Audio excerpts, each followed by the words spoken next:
Hello, my name is Vildan İnci Kavak and I'm an English language instructor at School of Foreign Languages at Gaziantep University. I'm going to teach you how to write a paragraph in a series of 5 videos.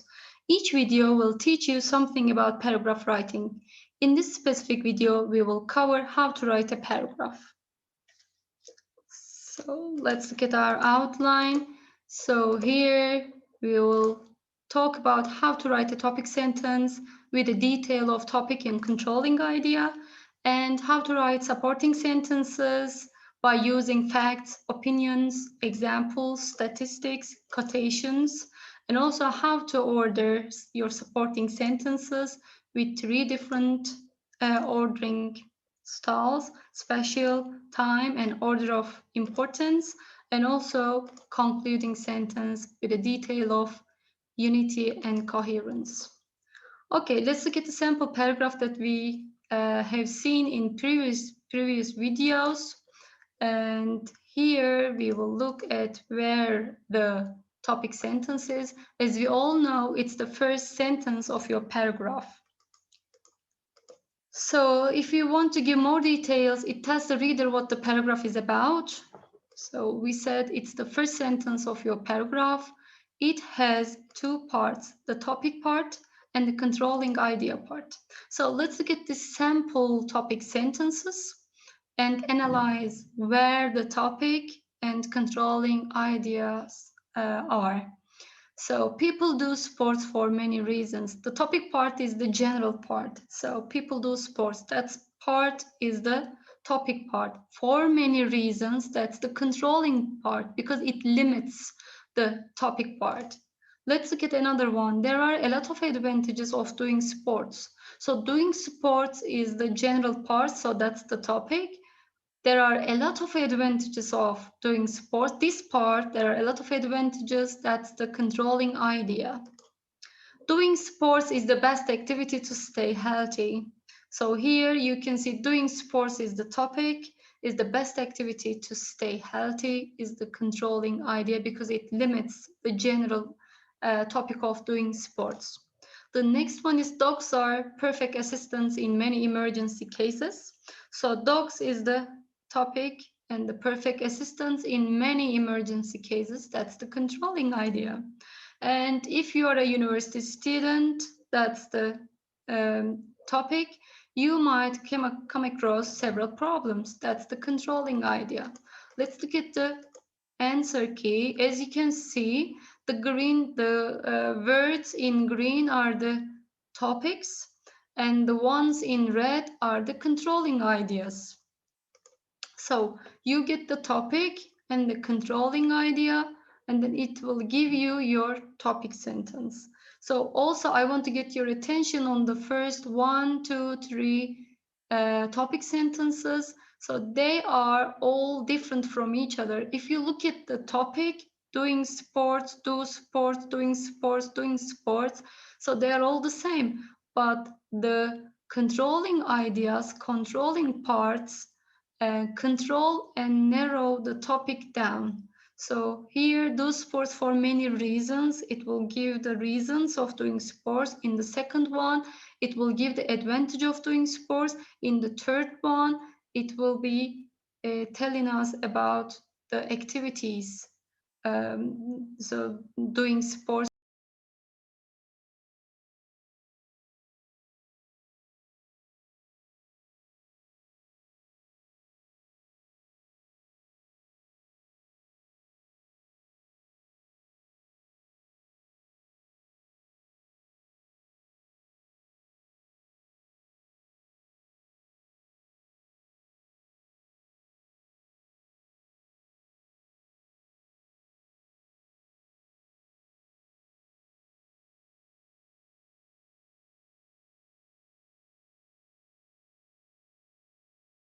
To tell the reader what you are going to write about. So that's why you shouldn't say that. For example, I am going to write about my best friend. So you shouldn't say that as your topic sentence. There should be only one controlling idea. For example, when you say Gaziantep is an enjoyable and crowded city for students, enjoyable, Gaziantep's being enjoyable, that's an advantage, maybe positive. But what about crowded? That's a negative side of living in Gaziantep, maybe. So you can't have positive and negative sides together. So you need to have only one controlling idea. And you need to have a grammatically correct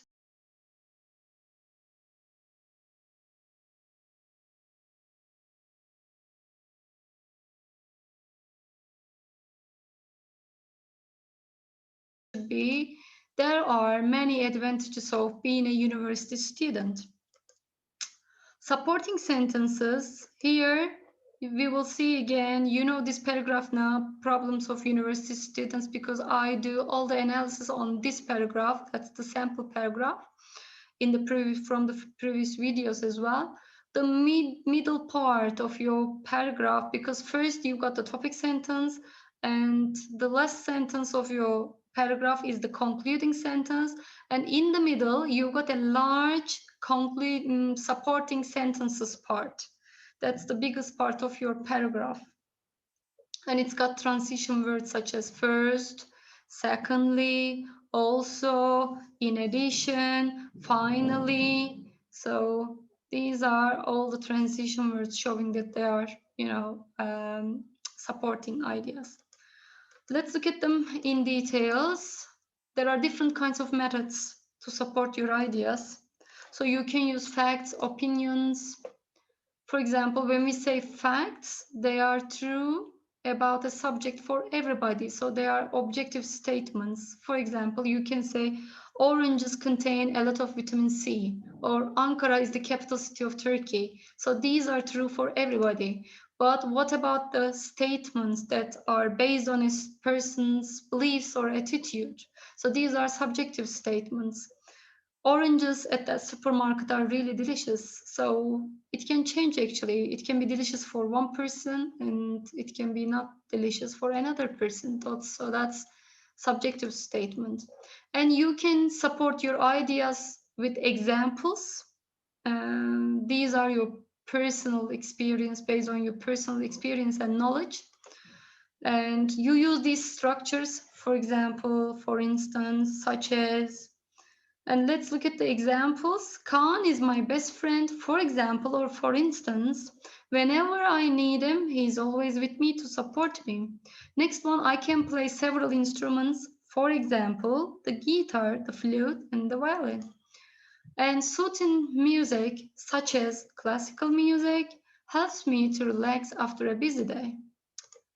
Supporting sentences, you can support your sentences with statistics. Statistics are used in business, engineering, and the sciences. These are the facts presented in numbers. For example, the number of people who have mobile devices has been increasing. 68.7 million tablets were sold in 2011. This is predicted to rise to 150 million units by 2015. You can see there are a lot of statistics, a lot of dates, numbers. So you can support your ideas with quotations. These are reliable sources too. So we will look at the quotations by Chomsky. So this is a direct quotation. So they are in quotation marks. These are the ones that my mouse on. So these are quotation marks here and here. When you start your sentence, you use these, and then when you finish it, you use this. Schools, colleges, and universities in today's educational institutions are similar to factories. You finish your sentence with a finishing quotation mark, says Chomsky. That's a direct quotation.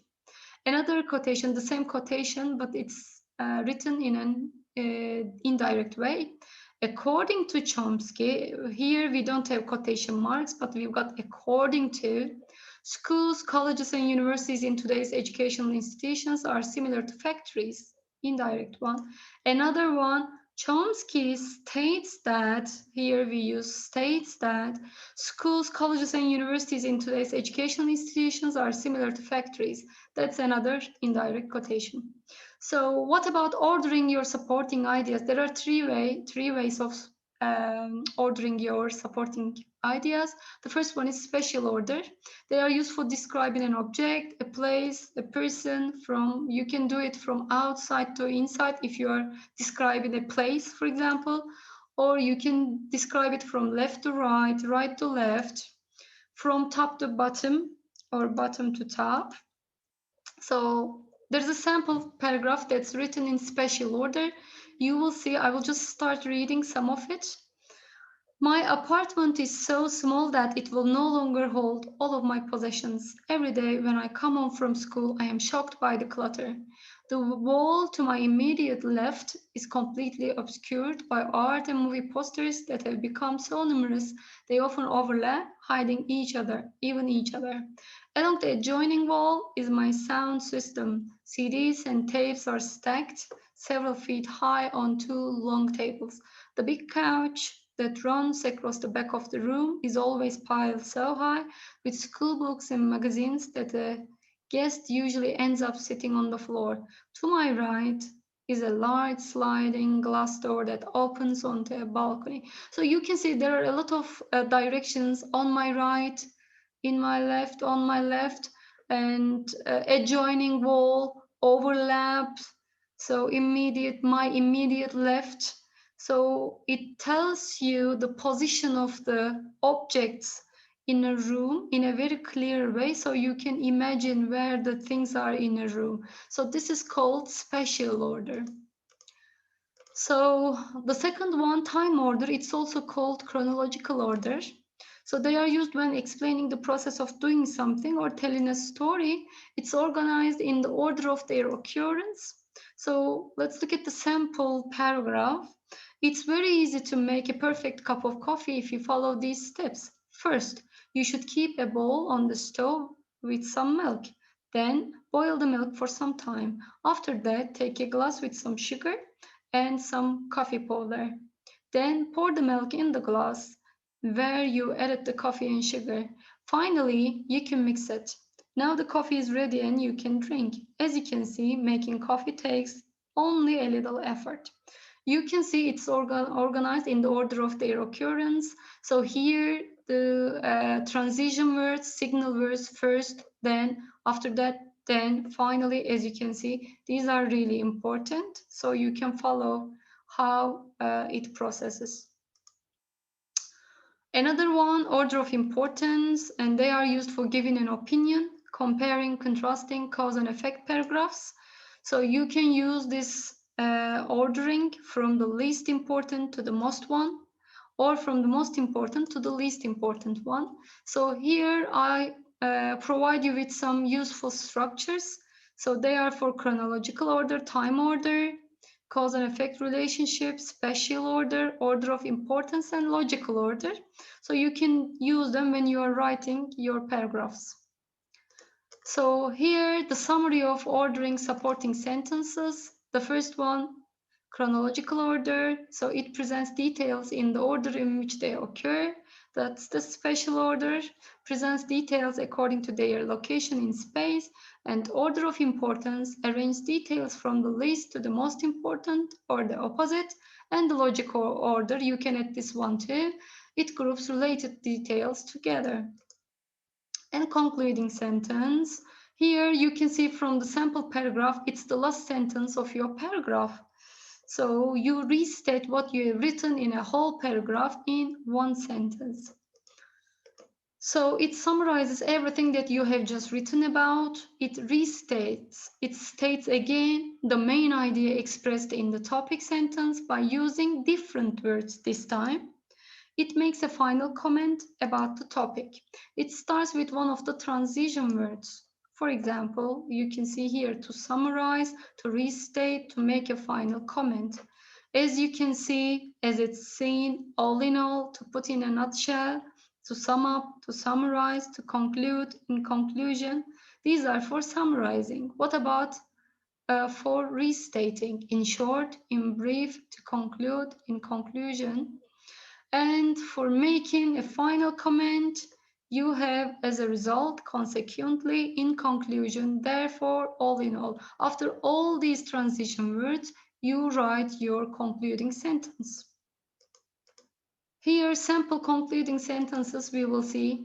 As you can see, traffic noise, industrial noise, and the noise of household equipment are the major causes of noise pollution in most big cities. So it's summarizing. Also, I have to say that traffic noise, maybe it's the first supporting sentence. Industrial noise, it's the second supporting sentence. And the noise of household equipment, that's the third supporting sentence. So you can use this one. You can just summarize your supporting sentences like this. It's a common way of writing a concluding sentence. The next one, all in all, you should consider your decision again if you want to live in big cities. That's the final comment. So you can give suggestion maybe. Therefore, it's possible to go mad in big cities as a result of this type of pollution. Again, final comment. And to conclude, the worst problem that big cities faces, most probably noise pollution. That's again restating or restatement. So how do you make your paragraph meaningful and logical? That's the first criterion is unity. Okay, unity is about not having any irrelevant ideas in your paragraph. So all paragraphs, all sentences in your paragraph are connected with each other like chains, like circles of a chain. So all sentences are in a harmony. All sentences refer to the same direction. For example, let's look at this topic sentence. There are many advantages of being a university student. When you write this sentence as your topic sentence, we expect you to write about the advantages only of being a university student. When you write this, you have to eat food in the dormitory and it's not the same with your mother's freshly cooked dishes. That's a disadvantage. So you can't use this sentence if your topic sentence is telling us that there are many advantages of being a university student. So you should only and only talk about the advantages of being a university student, not disadvantages. Okay, so if you have this sentence, so it means you have irrelevant ideas. So your sentences are not in harmony. Okay, next one, coherence. That's the second criterion. So sentences should be in a reasonable order. They should be understandable and readers can understand it very clearly because readers cannot read your mind. So you need to use transition words to make it coherent, correct pronouns, correct tenses, conjunctions, subject-verb agreement. We have looked at them when I gave you the correction codes. You can remember in the first video. Check your paragraph organization and check your title. So here are some transitional words. To show addition, you can use these. I won't read them all one by one, but you can use them when you are writing. To give examples, you can use these transition words. To compare, you can use them. And to summarize or conclude, to show time, and to show place or direction, and to indicate logical relationship. Here, so that's the end of the third video. So what have we done so far? We have covered topic sentence in terms of topic and controlling idea. We have looked at supporting sentences. So how you can support your sentences with facts, opinions, examples, statistics, quotations, and also how you can order your supporting sentences. We talked about 3-4 different ways of ordering supporting sentences: spatial, time, chronological order, order of importance, and also we mentioned logical order, and the concluding sentence, and also unity and coherence, which are two criteria that you can use to make your paragraph a good one. Okay, so that's the end of the third video. Thank you for listening to me and see you in the next one. Bye bye.